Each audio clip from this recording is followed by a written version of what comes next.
जम्मू कश्मीर की घाटियों में बर्फ की चादर बिछी थी, लेकिन सीमा पर गर्मी थी, युद्ध की गर्मी। पाकिस्तान ने फिर एक बार सीज फायर का उल्लंघन किया था, मगर इस बार कुछ अलग था।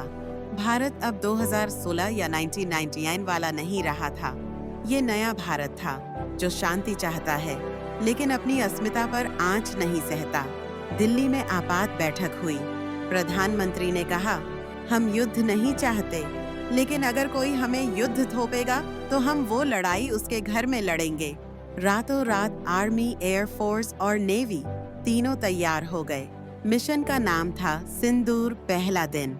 आकाश की गूंज सुबह 4 बजे भारतीय वायुसेना के राफेल लड़ाकू विमानों ने पीओके के भीतर आतंकियों के लॉन्च पैड्स पर सटीक हमला किया, जैसे बिजली गिरी हो। पूरी दुनिया चौंक गई। भारत अब सिर्फ प्रतिक्रिया नहीं दे रहा था, कार्रवाई कर रहा था। पाकिस्तानी सेना गुस्से में थी, लेकिन भ्रम में भी, क्योंकि उनके रडारों को कुछ भी नजर नहीं आया। दूसरा दिन, जमीन की गूंज। भारतीय थल सेना ने एलओसी पार करते हुए पाकिस्तान की 3 अग्रिम चौकियों पर कब्जा जमा लिया। बर्फीले पहाड़ों पर तिरंगा फहराया गया। हमारे कमांडोज ने ऐसी चालें चली कि पाकिस्तान की रेंजर्स को समझ ही नहीं आया कि हमला कहां से हो रहा है। भारतीय सेना ने सबसे कठिन मोर्चा जीता।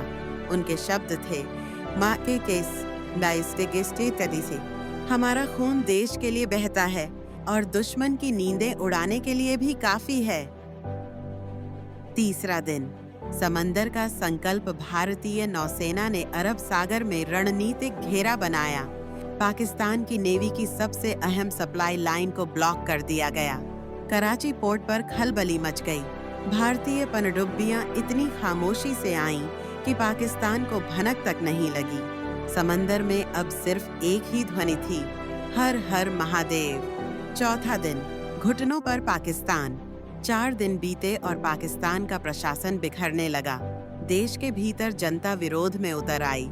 हमें युद्ध नहीं चाहिए, हमें रोटी चाहिए। संयुक्त राष्ट्र में पाकिस्तान ने भारत से युद्ध विराम की भीख मांगी। दुनिया ने देखा, भारत ने बिना कोई बड़ा नुकसान सहे एक सुनियोजित और निर्णायक जवाब दिया। युद्ध के बाद जब भारतीय जवान वापस लौटे तो गांव, शहर, चौपाल, हर कोने में सिर्फ एक ही नारा था, भारत माता की जय। हिंदुस्तान की माताओं ने जब अपने बेटे को गले लगाया तो उन्होंने सिर्फ इतना कहा, बेटा 4 दिन बहुत हैं अगर इरादे भारत जैसे हों। सीख, भारत कभी युद्ध में पहला वार नहीं करता, लेकिन अगर उसकी अस्मिता को ललकारा जाए तो दुश्मन को 4 दिन भी नहीं टिकने देता। ये कहानी सिर्फ युद्ध की नहीं, भारत के आत्मविश्वास की है, एक ऐसे राष्ट्र की जो शांत है पर शक्तिशाली है। जय हिंद, वंदे मातरम। मान सिंह यादव।